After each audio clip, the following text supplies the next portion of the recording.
आज हम एक ऐसी सच्ची और रोंगटे खड़े कर देने वाली कहानी की परतों को खोलेंगे जिसे अनुराग नाम के एक व्यक्ति ने साझा किया था। हम उन घटनाओं के सिलसिले को समझने की कोशिश करेंगे जिनका अंत बेहद दुखद हुआ। तो चलिए सीधे कहानी में उतरते हैं। ये कहानी है दो दोस्तों की, जिनके लिए मई 2021 का एक छोटा सा एडवेंचर एक ऐसा भयानक मोड़ ले लेता है जहां से वापसी का कोई रास्ता नहीं था। कहानी की शुरुआत होती है जयपुर से, जहां बिहार के रहने वाले दो कॉलेज दोस्त अनुराग और आकाश पढ़ाई कर रहे थे। बस अभी अभी उनके एग्जाम्स खत्म हुए थे और वो कुछ रोमांचक, कुछ थ्रिलिंग करना चाहते थे। और यहीं पर कहानी का सबसे दिलचस्प पहलू सामने आता है। दोनों दोस्तों की सोच में ना जमीन आसमान का फर्क था। एक तरफ था अनुराग, जो थोड़ी पुरानी कहानियों और लोक कथाओं को मानता था, थोड़ा कह सकते हैं कि सतर्क रहता था। और दूसरी तरफ था आकाश, वो हर चीज को विज्ञान और लॉजिक की कसौटी पर तौलता था। उनका यही अलग अलग नजरिया इस कहानी को एक भयानक मोड़ देने वाला था। तो बस इसी रोमांच की तलाश में उन्होंने रात भर रुकने के लिए अपना सारा सामान पैक किया और निकल पड़े। जंगल के किनारे उन्हें एक पुराना जंग लगा हुआ अंदर प्रवेश ना करे का साइन भी दिखा, जिसे उन्होंने यूं ही नजरअंदाज कर दिया। शायद वो अपने आप में एक चेतावनी थी। रात गहराने लगी, दोनों दोस्तों ने अपना टेंट लगा लिया और बस सेटल ही हुए थे।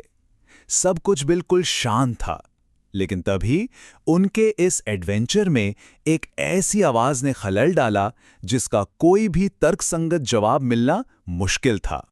अचानक उस घने अंधेरे और सन्नाटे को चीरती हुई एक औरत की दर्दनाक चीख गूंजी। मदद के लिए एक ऐसी हताश पुकार जिसने दोनों के रोंगटे खड़े कर दिए। अनुराग का तो दिल बैठ गया। उसे पूरा यकीन था कि ये कोई इंसान नहीं हो सकता, ये कुछ और है, कुछ अलौकिक। लेकिन आकाश, वो अपनी तर्क वाली दुनिया में था। उसे लगा कि आसपास के किसी गांव वाले मजाक कर रहे हैं। अनुराग ने बहुत मना किया, लेकिन आकाश की जिज्ञासा और किसी की मदद करने की भावना उन्हें उस आवाज की तरफ खींची ले गई। तो बस हाफ में टॉर्च लिए दोनों दोस्त उस चीख की दिशा में, उस घने अंधेरे जंगल में और अंदर बढ़ते चले गए। जैसे जैसे वो आगे बढ़ रहे थे, जंगल और घना होता जा रहा था। रास्ता लगभग गायब हो चुका था। वो आवाज फिर से गूंजी। इस बार ऐसा लगा जैसे बिल्कुल पास से आई हो। तभी उनकी टॉर्च की रोशनी एक बहुत बड़े विशाल पीपल के पेड़ पर पड़ी और उसके ठीक नीचे एक पुरानी कच्ची बिना नाम पते वाली कब्र थी।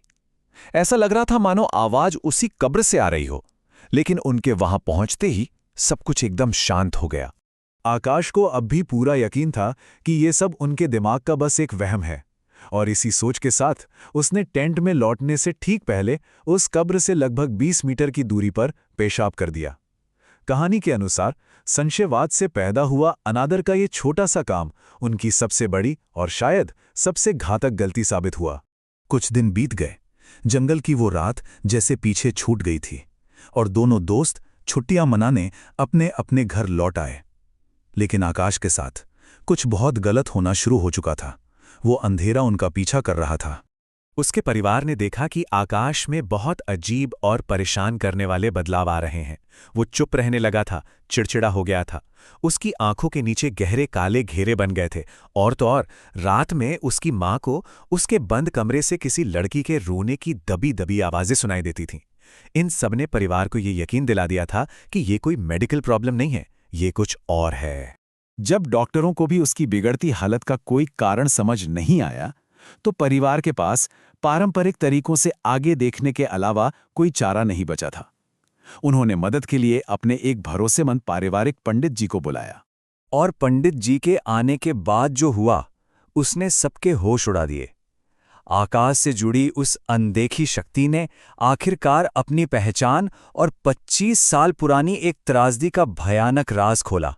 जैसे ही पंडित जी ने आकाश पर पवित्र जल यानी गंगा जल छिड़का, उसका शरीर बुरी तरह से ऐंठने लगा और फिर उसके मुंह से एक औरत की आवाज निकली, मैं इसे अपने साथ ले जाऊंगी।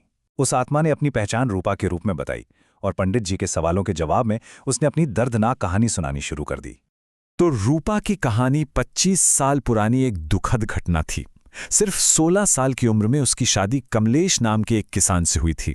शादी के कुछ ही समय बाद रूपा को पता चला कि उसका पति कमलेश एक तांत्रिक है और वो उसी पीपल के पेड़ के नीचे खतरनाक तंत्र मंत्र करता है। फिर एक अमावस की रात अपनी शक्तियों को बढ़ाने के लिए कमलेश ने रूपा की ही बलि दे दी, लेकिन उसका ये अनुष्ठान सफल नहीं हुआ और बाद में उसने भी अपनी जान ले ली।